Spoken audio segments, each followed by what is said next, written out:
wabarakatuh.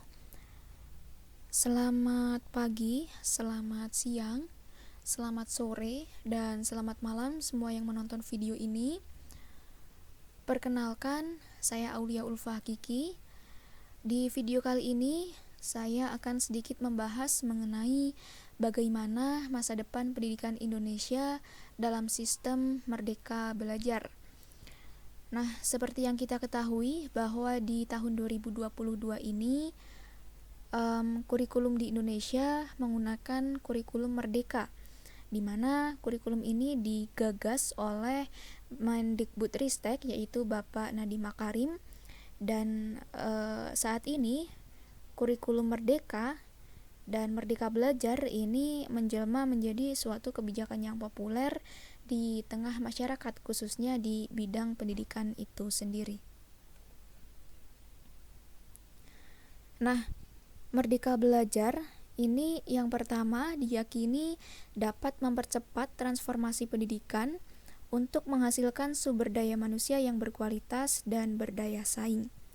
Di era abad 21 ini, globalisasi sudah berkembang semakin cepat dan pesat sehingga menuntut sumber daya manusia untuk bisa beradaptasi menyesuaikan dengan adanya perkembangan teknologi ini. Kemudian juga dengan adanya sumber daya manusia yang berkualitas dan berdaya saing, ini diharapkan dapat mampu mengoptimalkan modal dasar yang dimiliki oleh Indonesia, seperti sumber daya alam yang melimpah, lalu juga jumlah penduduk yang besar, serta wilayah yang luas begitu.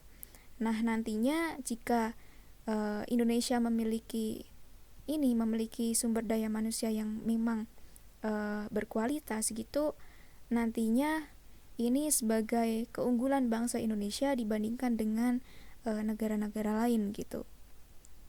Kemudian yang kedua, Merdeka Belajar ini akan menempatkan kemerdekaan dan juga kemandirian sebagai ruh dalam proses pendidikan. Nah, di sini kaitannya dengan peserta didik yang diberikan kebebasan dan juga difasilitasi untuk mengeksplorasi potensi, minat, dan juga bakat yang ada pada dirinya secara mandiri dan juga bertanggung jawab. Dan yang ketiga, pemberian kebebasan belajar dan memposisikan peserta didik sebagai subjek pembelajaran. Ini tentunya dengan memperhatikan berbagai kecerdasan majemuk yang dimiliki oleh peserta didik ya. Kemudian untuk selanjutnya, di abad 21 ini sudah seharusnya sistem pendidikan Indonesia tidak semata berorientasi pada kecerdasan akademik. Nah, kalau kita tengok ke belakang, energi bangsa Indonesia itu terlalu dipaksakan untuk mencetak peserta didik yang berorientasi pada ilmuwan dan juga pemikir. Penilaian masih dianggap sesuatu yang yang penting untuk mengukur tingkat kefahaman peserta didik, tingkat kecerdasan peserta didik. Disertai juga beban berat kurikulum yang sepenuhnya tentu tidak bisa diikuti secara baik oleh sebagian peserta didik, karena kemampuan peserta didik itu memiliki perbedaan gitu.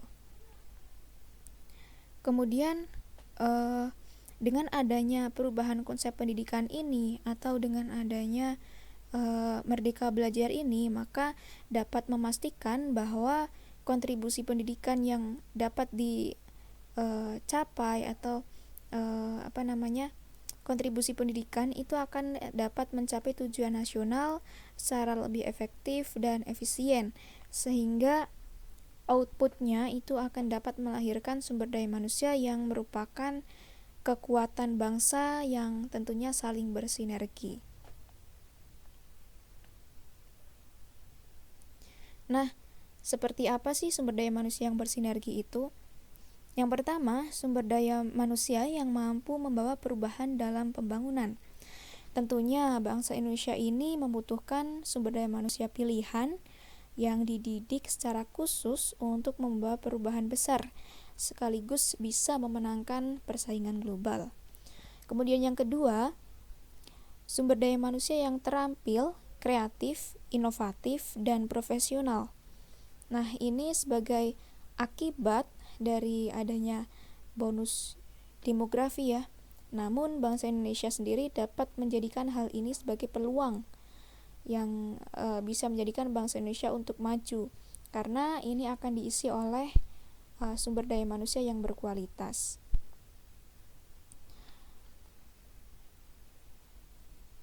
Nah, kesemuanya ini didukung oleh konsep Merdeka Belajar yang tentunya dapat mendorong perubahan besar dalam proses pendidikan di Indonesia, seperti pendekatan yang lebih heterogen, lalu model pembelajaran yang menyenangkan sesuai dengan minat dan juga potensi peserta didik, kemudian kurikulum yang fleksibel, akomodatif terhadap kebutuhan dunia kerja, serta penerapan pembelajaran yang lebih basisnya lebih ke proyek atau project based learning ya.